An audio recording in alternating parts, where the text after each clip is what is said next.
जय शिव शंभू। जिस समस्या का ना कोई उपाय, उसका हल सिर्फ ओम नमः शिवाय। नमस्कार दोस्तों, मैं आपका मित्र सांवर चौधरी आप सभी मित्रों का एक बार फिर से शिव पुराण कथा सार के इन वीडियोज की श्रृंखला में हार्दिक स्वागत करता हूँ। दोस्तों, इससे पूर्व के वीडियो में हमने तुलसी एवं सालग्राम शिला के महात्म्य के वर्णन तक चर्चा की थी। आज के इस वीडियो में हम बात करेंगे अंधकासुर की उत्पत्ति की कथा के बारे में। इसलिए जो भी भक्तगण इस वीडियो में हमारे साथ पहली बार जुड़े हैं, उनसे आग्रह है कि चैनल को सब्सक्राइब कर नोटिफिकेशन को जरूर ऑन करें, ताकि इसी सीरीज में आगे आने वाली तमाम वीडियोज का नोटिफिकेशन आपको मिल सके और इसके अलावा भी आने वाले तमाम प्रकार के भक्ति संबंधित वीडियोज आप रोज देख सको। तो दोस्तों, चलिए शुरू करते हैं आज के इस वीडियो को, जिसमें हम बात करेंगे अंधकासुर की उत्पत्ति की कथा के बारे में। सनत कुमार जी कहते हैं कि हे व्यास जी, जिस प्रकार अंधकासुर ने परमात्मा शिव के गणाध्यक्ष पद को प्राप्त किया था, उस मंगलमय चरित्र का श्रवण कीजिए। अब अंधकासुर ने पहले शिव जी के साथ बड़ा घोर संघर्ष किया था, परंतु पीछे बारंबार सात्विक भाव से उद्रेक से शंभु को प्रसन्न कर लिया और वह गणाध्यक्ष बन गया। व्यास जी ने पूछा कि अंधक कौन था और वह किसका पुत्र था, उसने शंभु की गणाध्यक्षता कैसे प्राप्त की। तब सनत कुमार जी ने कहा कि मुनि, इसी समय भगवान शंकर अपने गणों तथा पार्वती को साथ लेकर कैलाश से विहार करने के लिए काशी आए। उन्होंने काशी को अपनी राजधानी बनाया, भैरव को उसका रक्षक नियुक्त कर दिया।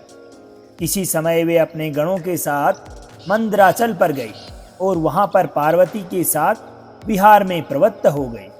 पार्वती ने क्रीड़ा करते हुए सदाशिव के नेत्र अपने दोनों हाथों से बंद कर दिए।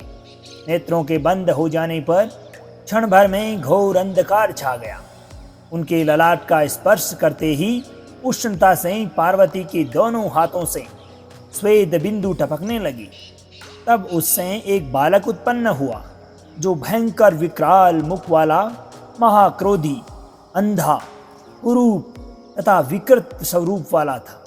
इस प्रकार के रूप वाले उस पुरुष को देखकर गौरी ने महेश्वर से पूछा कि ये कौन है। तब महेश बोले कि तुम्हारे द्वारा मेरे नेत्रों को बंद कर दिए जाने पर तुम्हारे हाथों के स्वेद से यह अंधक नाम का एक असुर प्रकट हुआ है। तुम ही इसकी जन्मदात्री हो, अतः इसकी रक्षा करो। तदंतर हिरण्याक्ष नाम का एक असुर पुत्र प्राप्ति हेतु तपस्या करने लगा। उसकी तपस्या से प्रसन्न होकर भगवान शिव ने उसे अंधक को पुत्र रूप में प्रदान किया। भगवान विष्णु ने वराह रूप धारण कर हिरण्याक्ष का वध किया। इसके अनंतर नरसिंह रूप धारण कर हिरण्याक्ष के बड़े भाई हिरण्यकशिपु का वध किया। अंधक ने घोर तपस्या की और बलशाली होने का वर प्राप्त कर लिया। उसने भगवती पार्वती की सुंदरता की गाथा सुनकर उन्हें प्राप्त करने के लिए भगवान शिव के पास एक दूत भेजा। अंत में उसे शिवजी से घोर युद्ध करना पड़ा। शिवजी ने अपने त्रिशूल से उसका हृदय विदीर्ण कर दिया और उसके शरीर को अपने त्रिशूल पर टांगकर आकाश में उठा दिया। सूर्य की किरण से संतप्त हिमखंडों से खंडित होने पर भी उस दैत्यराज ने प्राण त्याग नहीं किया और भगवान शंकर की निरंतर स्तुति करता रहा। यह देखकर परम दयालु भगवान शंकर ने उसकी स्तुति से प्रसन्न होकर उसे गाणपत्य पद प्रदान कर दिया। अब आती है दोस्तों शुक्राचार्य द्वारा काशी में शुक्रेश्वर लिंग की स्थापना तथा मृत संजीवनी विद्या प्राप्त करने का वृतांत। सनत कुमार जी पुनः बोले कि हे व्यास जी, मृत्युंजय भगवान शिव से जिस प्रकार शुक्राचार्य ने मृत्युनाशिनी विद्या प्राप्त की, उसे आप सुने। दोस्तों, पूर्व काल में भृगुपुत्र शुक्राचार्य काशीपुर में विश्वेश्वर प्रभु का ध्यान करते हुए एक लंबे समय तक तप करते रहे। उन्होंने वहां परमात्मा शिव का शिवलिंग स्थापित किया तथा उग्र तपस्या करते हुए मूर्त्यष्टक के 8 श्लोकों से शिव जी की स्तुति करते हुए उनको बारंबार प्रणाम किया। भगवान शंकर उनकी उग्र तपस्या से प्रसन्न हुए। तब उन्होंने कहा कि हे विप्रवर्य, आप इसी शरीर से मेरी उदर रूपी गुहा में प्रविष्ट हो पुनः लिंगेंद्रिय मार्ग से निकलकर पुत्र भाव को प्राप्त होंगे। मृत संजीवनी नामक जो मेरी निर्मल विद्या है, उसका निर्माण मैंने स्वयं अपने तपोबल से किया है। उस मंत्र रूपा महाविद्या को मैं आपको प्रदान करता हूँ। आप जिस किसी को उद्देश्य करके इस विद्या का आवर्तन करेंगे, वह अवश्य ही जीवित हो जाएगा। आपके द्वारा स्थापित किए गए इस लिंग का नाम शुक्रेश्वर होगा। जो भी मनुष्य इसकी अर्चना करेंगे, उसकी कार्य सिद्धि होगी। इसके पश्चात आता है दोस्तों बाणासुर पर शिव जी की कृपा का वृतांत। बाणासुर बालिका औरस पुत्र था। दैत्यराज बाणासुर अपने बल से तीनों लोकों को तथा उसके स्वामियों को जीतकर सोनित नामक पुर में राज्य करता था। उसकी 1000 भुजाएं थीं। बाणासुर की पुत्री का नाम था उषा। उसका विवाह भगवान श्री कृष्ण के पुत्र अनिरुद्ध के साथ हुआ। बाणासुर महान शिव भक्त था। शिव भक्ति में लीन होकर उसने भगवान शिव को प्रसन्न करने के लिए तांडव नृत्य किया। उसके सुंदर नृत्य से प्रसन्न होकर भगवान रुद्र ने उसको वरदान मांगने को कहा। तब बाणासुर ने शिवजी से निर्विकार भक्ति, अक्षय गणपत्य, गणों का अधिपति तथा समस्त प्राणियों के प्रति दया भाव आदि वर मांगते हुए प्रेम पूर्वक शिवजी की स्तुति की। बाणासुर का यह वचन सुनकर भगवान सदाशिव तुम सब कुछ प्राप्त करोगे, इस प्रकार से कहकर वहीं अंतर्ध्यान हो गए। इसके पश्चात आती है गजासुर वध की कथा तथा कर्तिवासेश्वर लिंग की स्थापना का प्रसंग। दोस्तों, गजासुर महिषासुर का पुत्र था। जब उसने सुना कि देवी दुर्गा ने मेरे पिता को मार दिया था, तब उसने बदला लेने की भावना से घोर तपस्या की। उसके तप की ज्वाला से सब जलने लगे। ब्रह्मा जी से वर पाकर वह अभिमान से भर गया और अत्याचार करने लगा। इसी क्रम में वह काशी आया और भक्तों को सताने लगा। अब दुखी देवताओं ने भगवान ब्रह्मा जी के साथ शंकर जी से प्रार्थना की। भगवान शंकर ने घोर युद्ध में उसे हराकर त्रिशूल में पिरो दिया। तब उसने भगवान शंकर का स्तवन किया। गजासुर के द्वारा वर मांगने पर भगवान शिव ने कहा कि हे दानवराज, तेरा ये पावन शरीर मेरे इस मुक्ति साधक काशी क्षेत्र में मेरे लिंग के रूप में स्थित हो जाए। इसका नाम कृतिवासेश्वर होगा। यह संपूर्ण लिंगों में और मोक्षप्रद होगा। यह सुनकर विष्णु और ब्रह्मा आदि समस्त देवताओं का मन हर्ष से परिपूर्ण हो जाता है। ब्रह्मा जी कहते हैं कि हे मुनि सत्तम, मैंने तुमसे रुद्र संहिता के अंतर्गत इस युद्ध खंड का वर्णन कर दिया।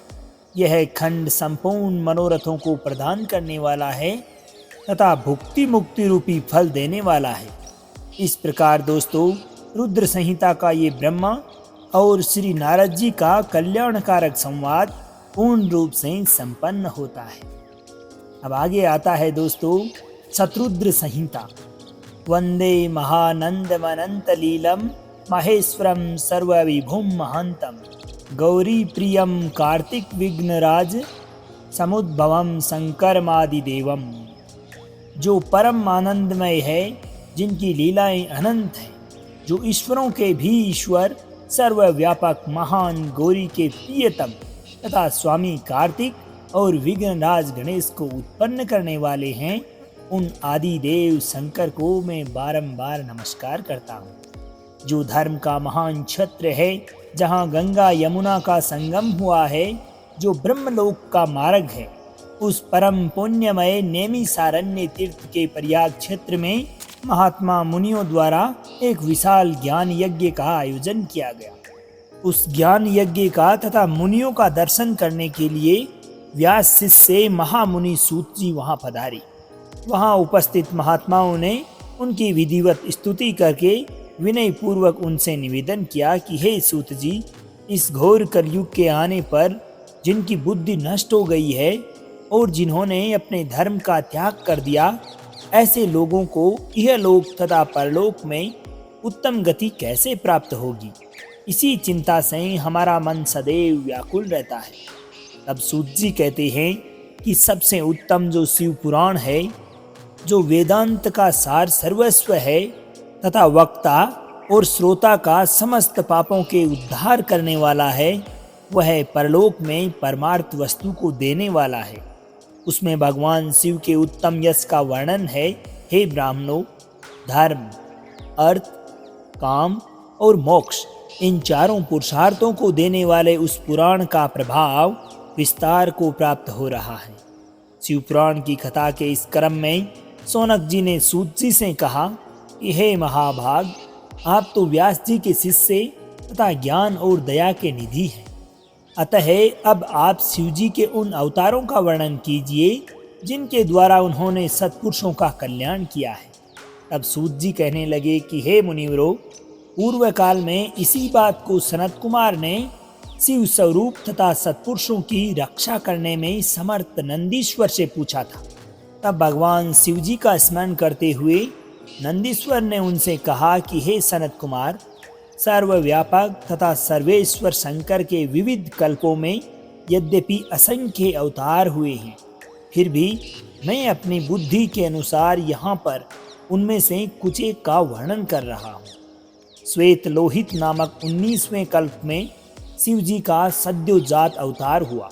इन्हीं सद्योजात नामक परमेश्वर शिव जी ने प्रसन्न होकर ब्रह्मा जी को ज्ञान प्रदान किया एवं सृष्टि उत्पन्न करने का सामर्थ्य भी प्रदान किया।